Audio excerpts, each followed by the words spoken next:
Buenas tardes. We're going to continue with Christelle Vincent's talk.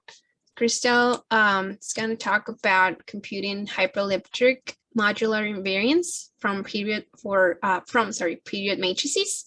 Christelle is at University of Vermont, and it turns out she's also a University of Wisconsin-Madison graduate. So we had 3 by chance here today, so thank you to all of you. And we're going to start first with a video of Christelle's talk because she can't join us right now. So she will be at the end to answer any questions. So a little bit about Christelle. She is a researcher in algorithmic number theory and cryptography at the University of Vermont, the United States. In addition to her theoretical publications in number theory and in mathematical cryptography, she's also a co-developer of the isogeny classes of abelian varieties over finite fields database in the L functions and modular functions database, the lmfdv.org database. And she has contributed to the development of 2 software packages in mathematics, one to solve the S-unit equation and one to generate period matrices of dimension 3 with complex multiplication. So we're going to start with Christelle's video, and as I said, she's going to be joining us at the end of her talk. Hi. It's a pleasure to have the opportunity to give you a presentation today, and I'm really sorry that I actually can't give you this presentation live. I'll be there at the end of the talk, though. I'll be able to join you for about the last 10 minutes of my allotted time. So hopefully if you can hold questions until the end, I'll be right back. I want to acknowledge today my co-authors on the work I'm going to present. So I'm going to present a paper that we've already finished, where the authors are Ionica Kilaser Lauder, Lorenzo Garcia Mazier, and Menzateanu. And we also have a paper that we're currently working on, which will have the same co-authors except Micah, who's left academia since. I want to also acknowledge the support of Women in Numbers Europe. That's where our community collaboration started. The support of the NSF, the National Science Foundations in the United States, that supports my research, and the French-American Cultural Exchange Foundation, which has also supported this work. All right. So, you know, the title is to compute modular invariants from period matrices, and I will tell you what that means. So let's start with some definitions. First, we will consider the Siegel upper half space. It's the space of all G by G matrices. So we pick a positive integer G, and we take all the G by G matrices with complex entries.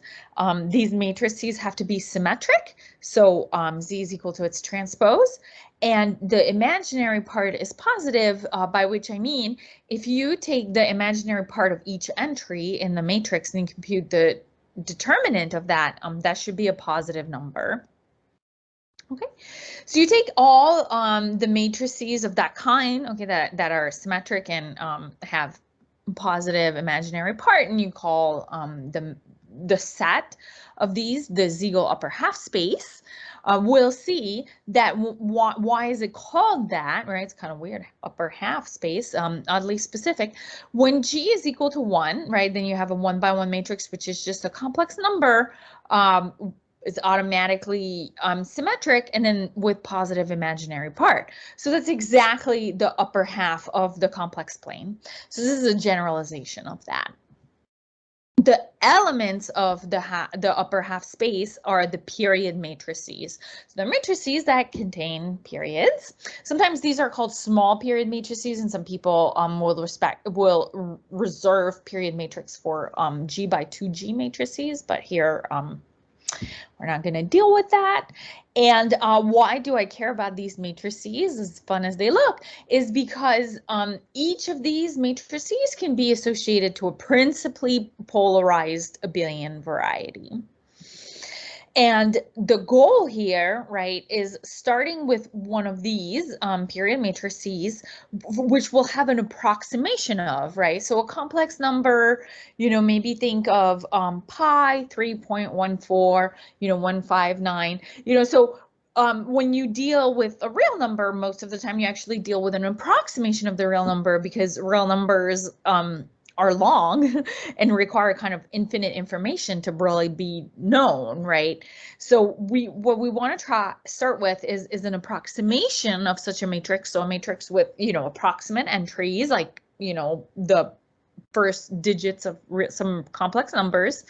And what we want to get out of this is an exact model for some associated variety. So I'm saying some associated variety. It actually won't be the abelian variety. It'll be an associated curve. The abelian variety will be a Jacobian. But the point that I want to make in this slide is that we want this model to be exact. So the model will be over a number field. And what we want are the exact values of these numbers, like √2, not like 1.1, whatever, right? So we want to go from some floating point approximations to some exact numbers. It's kind of the crux of the problem. So here is a proposed program to do this. First is to define some modular invariants of the variety that you want to compute. So an invariant of the variety, right? Like, so something that belongs to the variety, but modular, by that I mean that the domain, right, the input that these invariants take, I'll want those to be period matrices, because that's what I'm starting with. And we want a way to get exact values for this invariant. So the rounding will happen there in that middle step. And then finally, a construction algorithm from the invariants to the variety that we want. Right? Because remember, we want a model for some variety.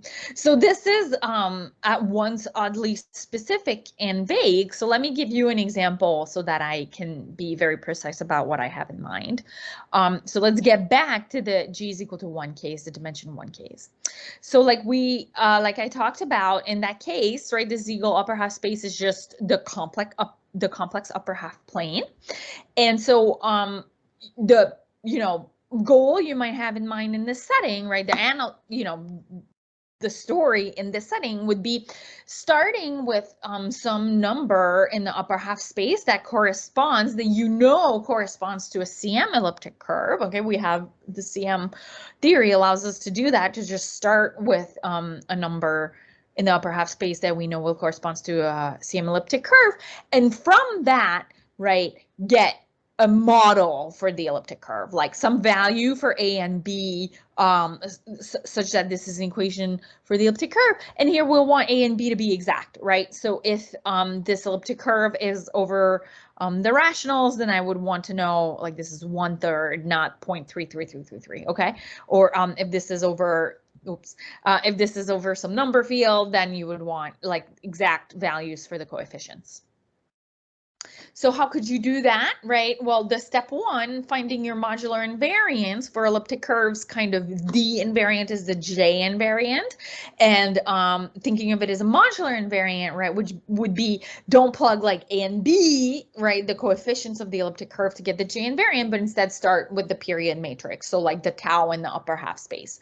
So we do have an expansion, a Q series expansion for the J invariant that can allow us, right? So if we like Q be 2 pi I Z, where Z is that number, then the number in the upper half space that we started with, then you can compute this to as many, digits of precision as you want and get an arbitrarily good approximation of the J invariant of your elliptic curve. Now, how are you going to go from the approximation of the J invariant to the actual J invariant, right? The kind of rounding step happens with the invariant. Well, here we'll use that. We know that the J invariant of a CM elliptic curve is an algebraic integer. So here is a way to leverage that information. Okay, so you can compute a full Galois orbit of that J invariant. That's, again, thanks to CM theory. We know that. Suppose the elliptic curve that had CM, right, because all along that you're trying to compute the model of an elliptic curve with CM, and suppose that this elliptic curve has CM by the ring of integers in an imaginary quadratic field. okay, some field K, and this elliptic curve has endomorphism ring OK, then you know that the Galois conjugates of the J invariant of this elliptic curve are actually the J invariants of all the other elliptic curves that have CM by that same ring of integers. Okay, this here I put a ring of integers for simplicity, but I could have put any order in an imaginary quadratic field, and this would still be true.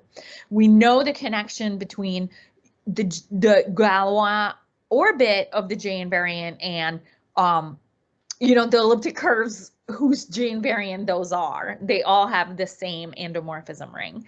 So here, right, since you know how to compute a period matrix for one elliptic curve with CM by OK, you can just get a period matrix for each of them, right?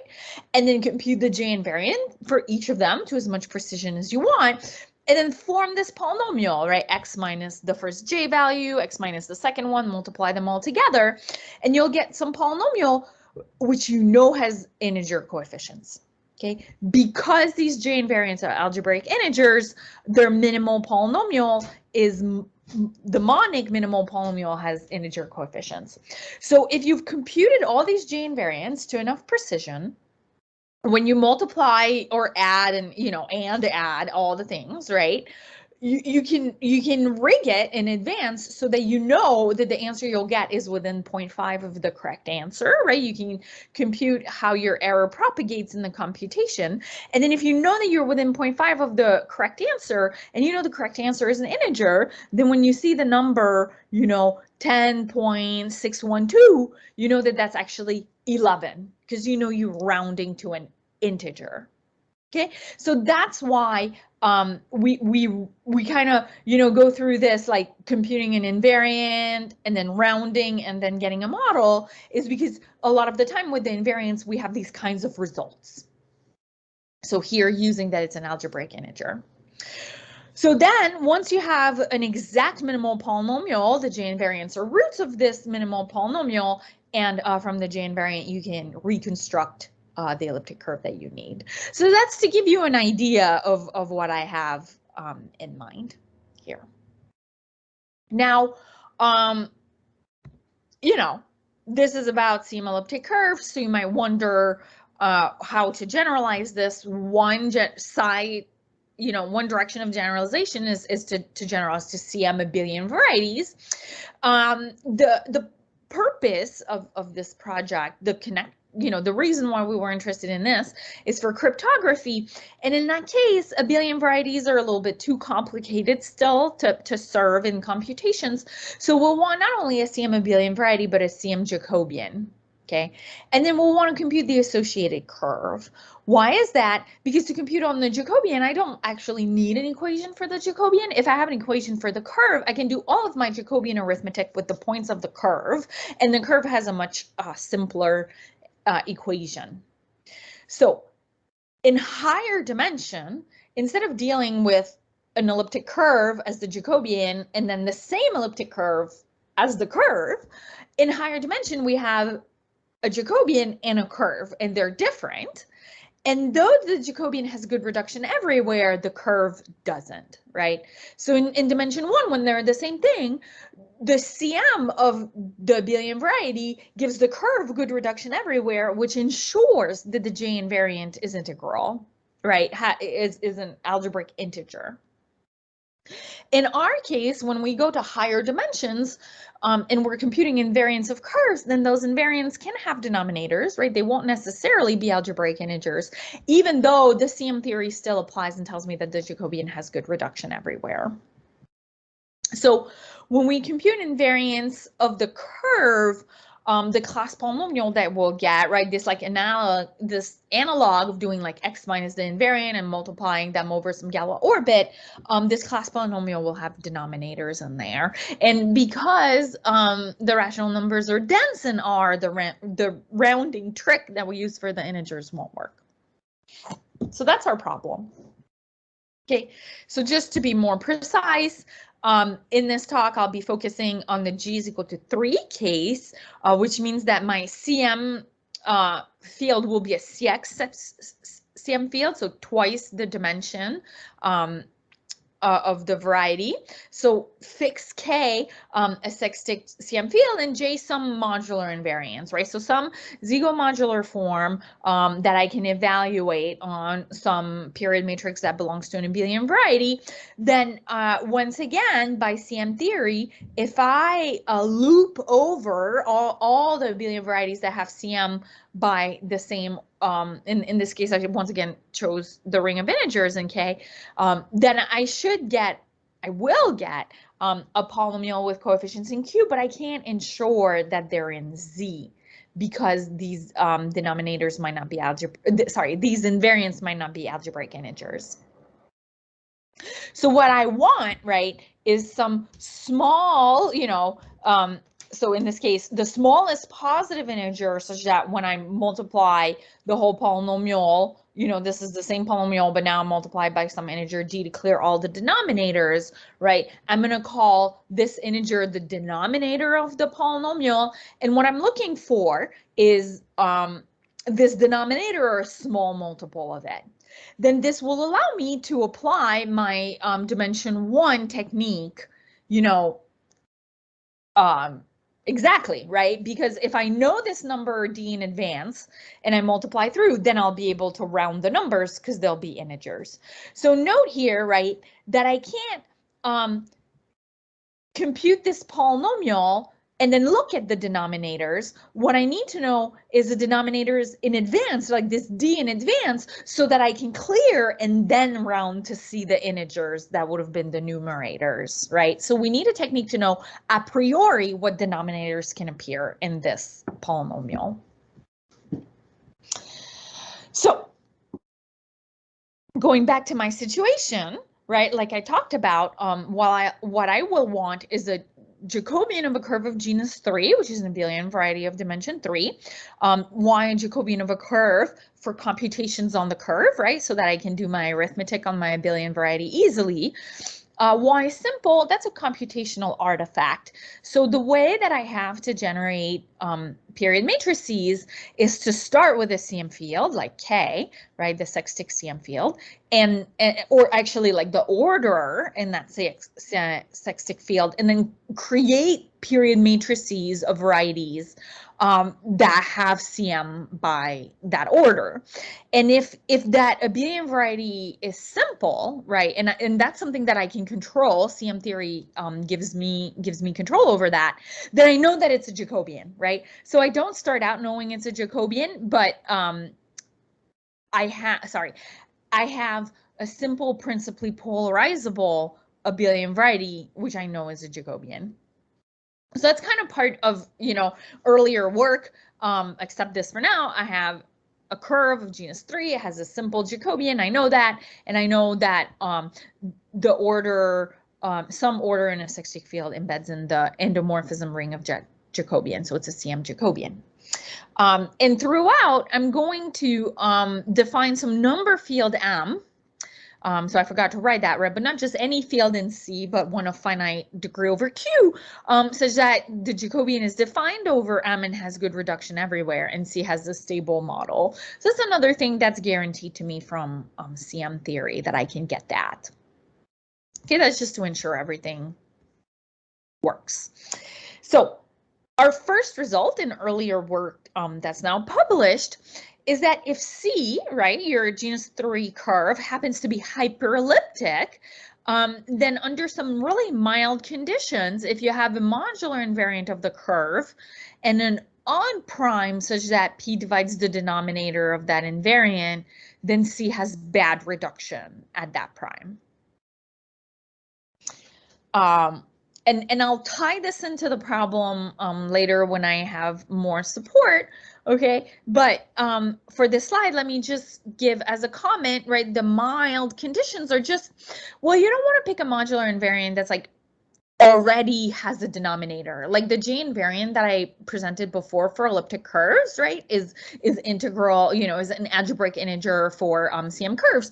But if I took the same value, J over 2, right, then every time the denominator would have a 2, but that's kind of artificial, right? So like what I mean is there is a notion of like an integral invariant, and that's what I mean. I want like some kind of integral invariant that doesn't have denominators kind of for trivial reasons, so that when P divides the denominator, basically it has to come from bad reduction of the curve.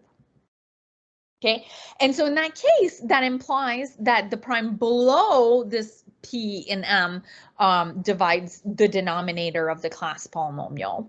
So this earlier work of ours tells us which primes divide the denominator.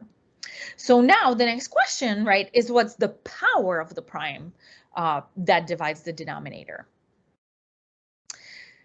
Note in my theorem that it was a hyperelliptic curve, not a plane quartic, right? So there's two kinds geometrically of curves of genus 3, hyperelliptic and plane quartic. Why doesn't our theorem apply to plane quartics? Is that plane quartics have another kind of reduction, hyperelliptic reduction, right? So when I have a hyperelliptic curve in characteristic 0, and I reduce it mod P, it'll either remain hyperelliptic, good reduction, or have bad reduction. When I have a plane quartic curve in characteristic 0 and I reduce it mod P, maybe it'll remain a plane quartic, which is good. Maybe it'll be a hyperelliptic curve, which is good reduction, but of a different kind, right? Or it'll have bad reduction. So in our technique, we use the fact that not hyperelliptic reduction is automatically bad reduction. This doesn't apply for plane quartics, where not having plane quartic reduction doesn't automatically mean that you have bad reduction. There's this other case in the middle, which is good hyperelliptic reduction. And that is an obstacle to apply our result. That's why we can't do that. Okay, so we would be in a situation, to say it differently, right, where P can divide the denominator of the invariant without being a prime of bad reduction of the curve, and for us that's an obstacle. We need that when P divides the denominator of the modular invariant, it's a prime of bad reduction of the curve, and I'll talk about that again in a second. Oh, actually, I'll talk about it right now. Sorry, I thought it was on another slide. But in that case, right, when you have hyperelliptic reduction, the Jacobian, the reduction of the Jacobian can still be simple instead of being decomposable. Okay, and so what we'll be using is that in the hyperelliptic case, automatically when P divides the denominator of the invariant, it's a prime of bad reduction, and the Jacobian is not simple mod P. Okay, so let's see how that works, right? So suppose that I have a prime and C has bad reduction, right? So let's specifically talk about the bad reduction case here. That's the one that we get automatically as soon as the prime divides a modular invariant in the hyperelliptic case. Then, right, the curve, when I reduce it mod P, so I'm still in the genus 3 situation, right? So my curve, when I reduce it mod P, will have still a Jacobian, right? And the Jacobian will either be a product of 3 elliptic curves or a product of 1 elliptic curve and a Jacobian of a curve of genus 2. Okay, so that's when a curve has bad reduction, which is a situation I can put myself in the hyperelliptic case. And then what I use, in fact, is like a little bit more than that, right? Because this is like 2 cases, is Chai, Conrad, Oort show that actually, if what I get, right, so I start with a curve that has bad reduction, that means its Jacobian is decomposable, right? I can break it up into Jacobians of lower, abelian varieties of lower dimension. And then Chai, Conrad, Oort actually says that whenever that happens, my reduced abelian variety is isogenous to 3 copies of the same elliptic curve. Okay, so whenever my curve C has bad reduction, then I know that the Jacobian mod P is isogenous to 3 copies of the same elliptic curve. So it means that the endomorphism ring of the Jacobian mod P is isomorphic to 3 by 3 matrices with entries in some quaternion algebra, right? Because that's the endomorphism ring of E, and then a product of three elliptic curves has endomorphism ring the 3x3 matrices over that endomorphism ring. Okay, so in particular, we get an embedding of the endomorphism ring of the reduced variety into 3x3 matrices with entries in a quaternion algebra. And then, right, how do I use that? I get that the endomorphism ring in characteristic 0 embeds in the endomorphism ring in characteristic P. So let's recap, right? Thanks to our earlier work, when we have a hyperelliptic curve of genus 3 and a prime divides the denominator of the class polynomial, right? So a prime divides a denominator of an invariant, then we get bad reduction of the curve, modulo that prime. That tells us that the Jacobian mod P is decomposable. That tells us that the Jacobian mod P is actually isogenous to 3 copies of an elliptic curve, which then tells us about the endomorphism ring of the reduction of this Jacobian, right? So like all kinds of stuff happens. So whenever P divides the denominator of the class polynomial, we have an embedding of the endomorphism ring of the Jacobian of the curve into this 3x3 matrices over a quaternion algebra. And as it turns out, that's very special, and that allows us to say some things about the whole situation. Right? So let me just recap now with a little bit more visual support, right?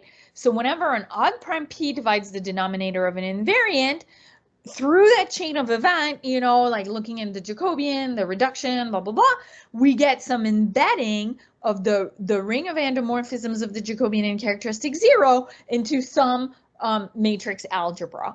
And as it turns out, that's very special. Not every order in a sextic CM field can embed into this specific algebra, right? Like the existence of this embedding puts some conditions on P. And so that's how, right, that's one way we can get to identify the primes that can divide the denominator.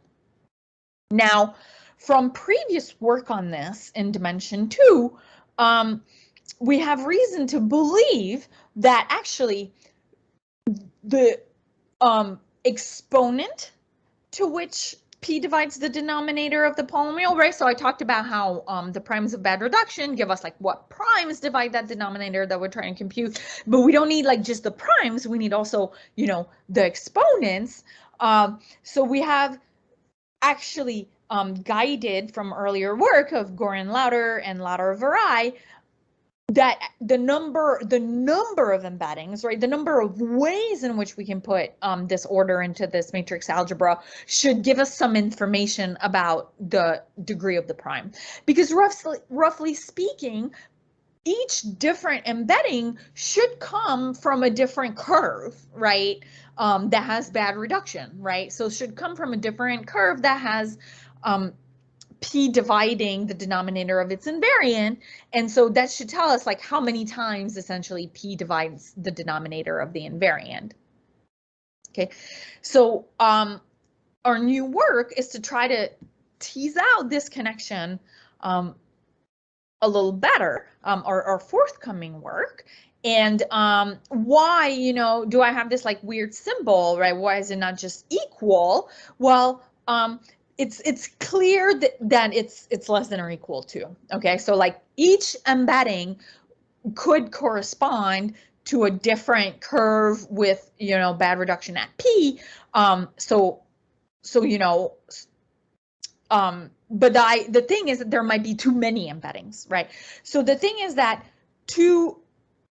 the same, you know, reduction problem, the same curve with bad reduction, could appear in our embedding problem in many ways. Okay, so to improve the bound, right, we might want to consider like how when are two embeddings here essentially corresponding to the same problem to start with, right? The same curve with the same Jacobian that has bad reduction mod P. If we understood that, right, we could cut down like from, you know, the same curve creating many different embeddings.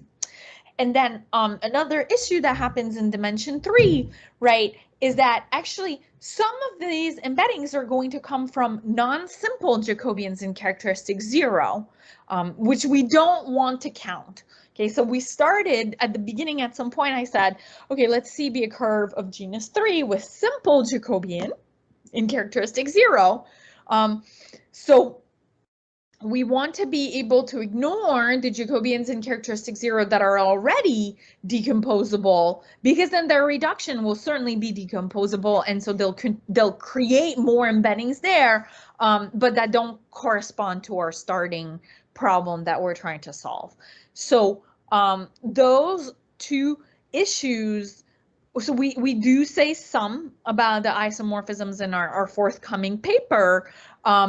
But this issue with the non-primitive embeddings, we have some partial results, how to ensure, you know, that the embedding comes from something non-primitive, but that's still very much something that we need to do more work on in the future. All right, so I should have joined the meeting by now, so hopefully I'm there, and thank you for your attention.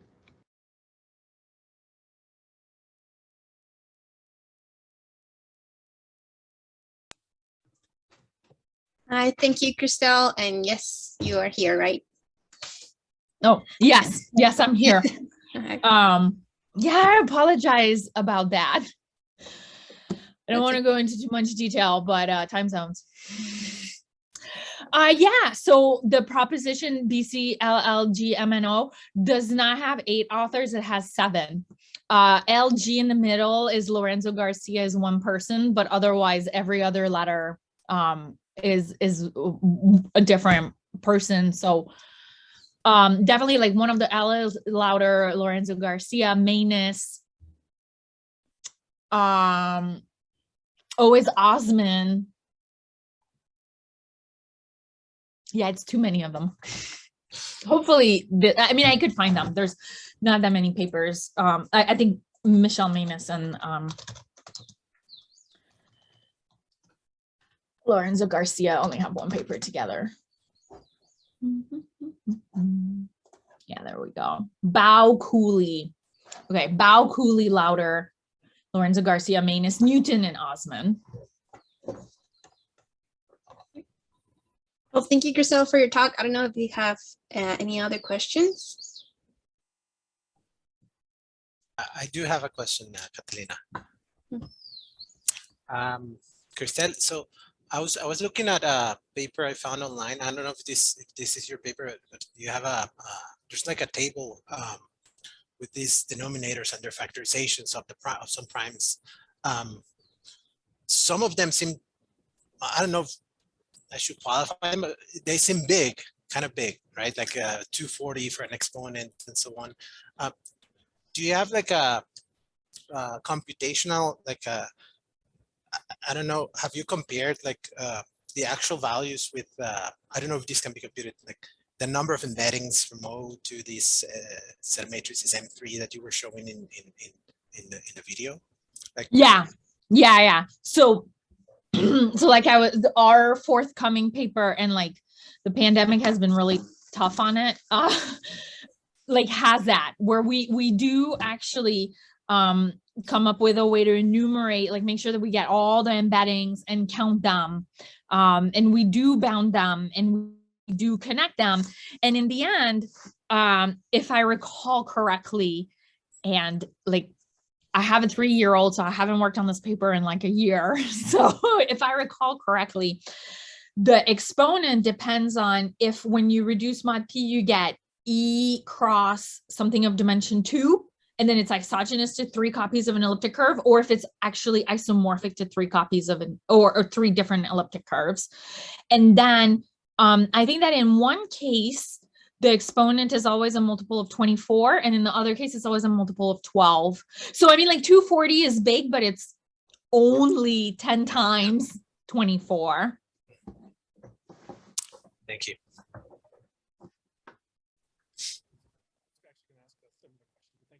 Oh, Can you hear me okay? yeah, I'll just have to stand close. I can also turn my, is that better? Yeah. Okay. So thank you for the talk. I was going to ask a similar question to the one that Leon had, but I also had another comment, which is, in the first slide, you said that the Ziegler upper half space was the part where the imaginary part had positive entries. Usually when I think of it as positive definites, right? So it's a quadratic, you can think of that thing as a quadratic form. You want that quadratic form to be positive definite.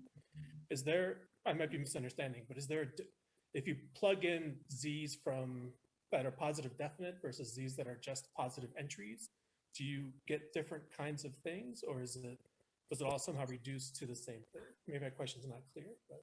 No, your question is super clear, and it's my fault because if I said that the entries had to be positive, then that was false. I meant exactly what you said, which is take the imaginary part and then the determinant should be positive. So I apologize if I made an error. You're completely right. We're not doing anything different. Okay, so you haven't plugged in like interesting values of G by G. Okay, sounds good. Well, we do, right? But I mean, they're all in the actual Ziegler upper half space. Yeah. No, okay. Sorry. So we didn't do anything interesting. yeah, we did it. Yeah. Okay, thanks.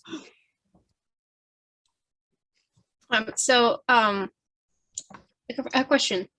So you have this previous result that worked for all hyperelliptic curves, right? And so now you're starting to look at the G=3 case, right? Since you said this, like the motivation comes from cryptography, is the idea that you're kind of keep building from there, like to higher genus cases, or work with the genus 3 case? So, sadly, for cryptography, once your abelian variety has dimension 4 or more, we have some attacks that work on them. So dimension 3, like a curve of genus 3, would be the last possible dimension where it might be worth doing cryptography. I mean, the truth is that it's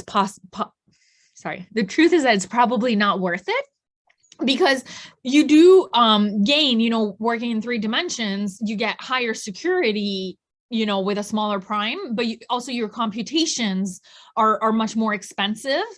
And so my understanding is that in genus 2, if you're really careful, you can kind of just get those two to balance. And sometimes maybe in dimension 2, you'll be a little faster than dimension 1. But I don't think that we really think that this will happen in higher dimension. And then we know in dimension 4 and up, that it's just not going to be worth it because of the attacks that exist. Yeah. So that's the last G that you'll see me do. Well, thank you. No, thank you. Are there any more questions?